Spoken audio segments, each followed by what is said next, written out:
Football stadiums aren't just concrete and steel, they're living, breathing parts of history. Across the UK, some of the most iconic grounds are now facing uncertain futures. From century-old terraces to modern arenas already outgrowing themselves, many of these famous venues could soon be demolished, rebuilt, or completely transformed.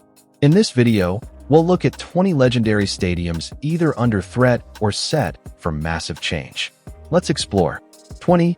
Old Trafford, Manchester United. Built in 1910, Old Trafford is football royalty, the theater of dreams. It holds about 74,310 fans, but time has caught up with it.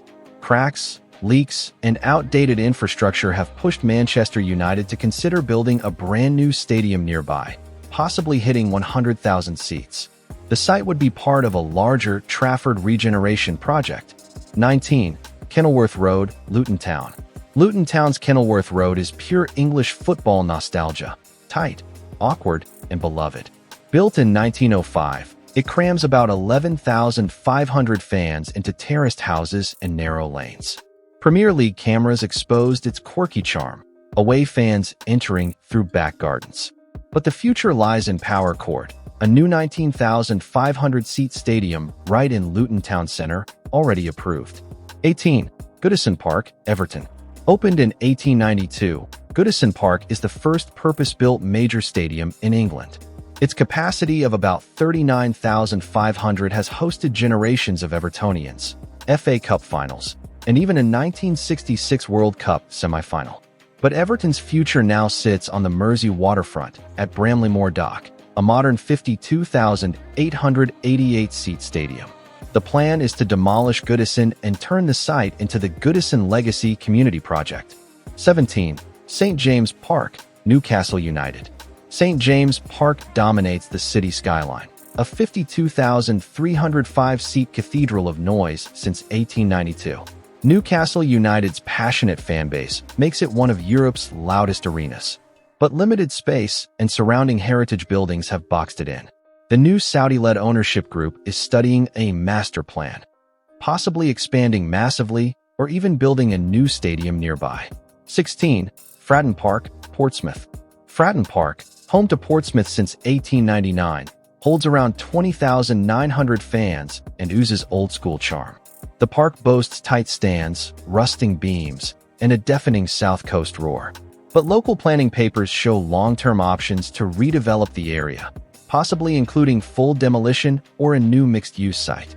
Portsmouth's owners have invested in upgrades, yet the ground's infrastructure is aging fast. 15. Loftus Road, Queen's Park Rangers. QPR's Loftus Road, just 18,439 seats, is a tight, boxy cauldron built in 1904. It's one of London's most intimate football venues, but also one of the most landlocked. For years, the club has explored relocation from Old Oak Common to Linford Christie Stadium. None have stuck, but the intent remains. QPR needs room to grow. 14. Vicarage Road, Watford. Vicarage Road, opened in 1922, holds just over 22,000 fans and has seen Watford rise from lower league obscurity to the Premier League. Elton John's emotional connection to the club helped save it decades ago.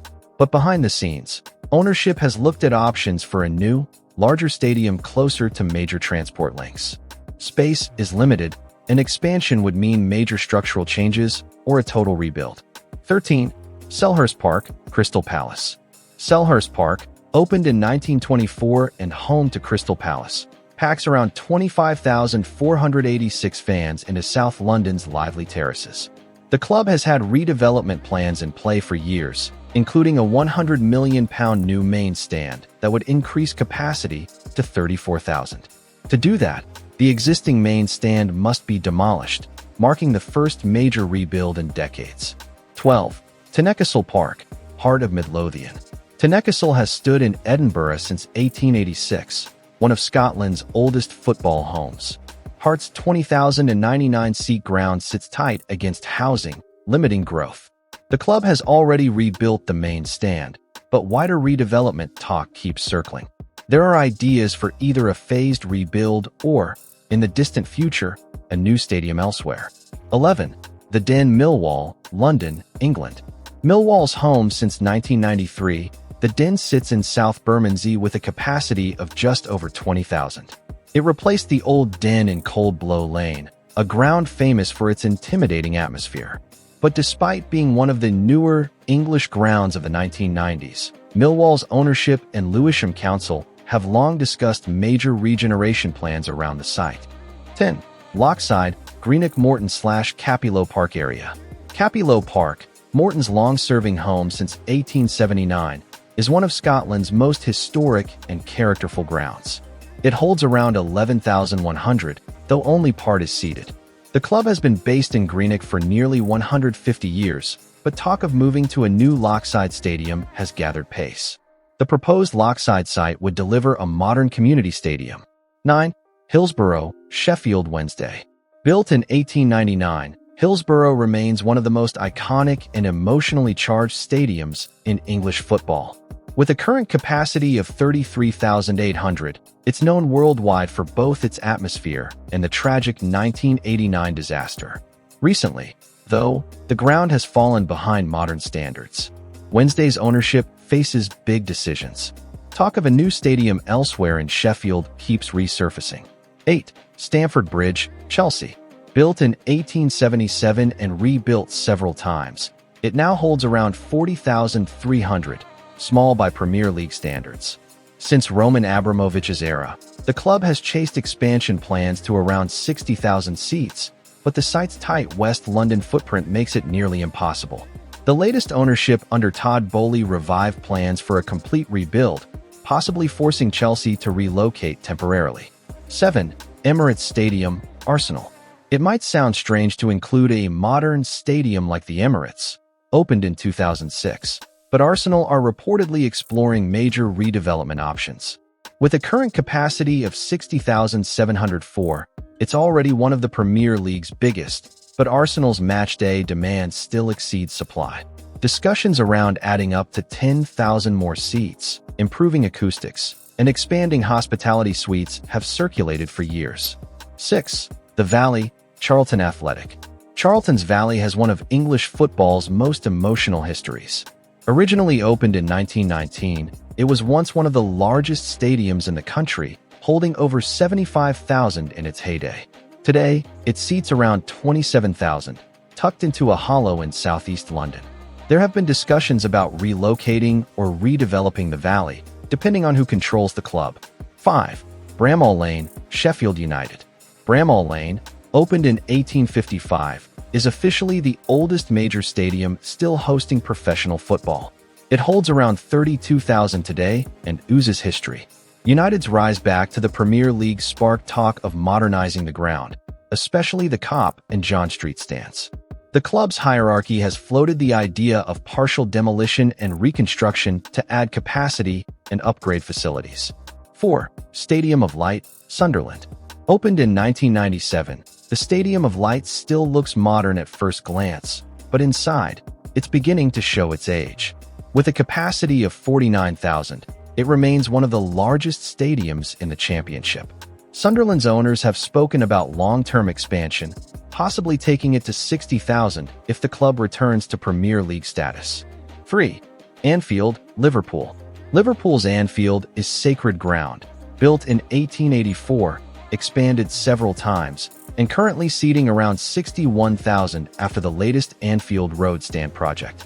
But Liverpool's owners have hinted that future phases of development could go even further, possibly involving removal of older structural elements from the main stand's base or the Kop's old foundations. Such work would essentially rebuild parts of Anfield from the inside out. 2. Hampton Park. With a capacity of 51,866, Hampton remains iconic, home to the national team and cup finals, but it's outdated compared to modern UEFA standards. In recent years, both the Scottish FA and government have explored major rebuild or relocation options. Ideas include flattening Hampton entirely to create a new national stadium on the same site, or moving to a more central location near Glasgow's transport hub. 1. Racecourse Ground, Wrexham AFC. Built in 1864, it is officially the world's oldest international football stadium still in use. Home to Wrexham AFC and Wales Occasional Internationals, It seats about 12,600, soon to rise with the new Cop stand. The old Cop Terrace, closed for safety years ago, is set to be demolished and replaced by a modern 5,500-seat structure, boosting total capacity to around 16,000. And there you have it. These stadiums have seen it all: triumphs, tragedies, and timeless memories. But even the greatest arenas eventually meet the wrecking ball or the architect's pen. What matters most is that the spirit of these places, the fans, the noise, the stories, never disappears. So, which of these stadiums do you think should be saved, and which deserve a fresh start? Let us know in the comments below.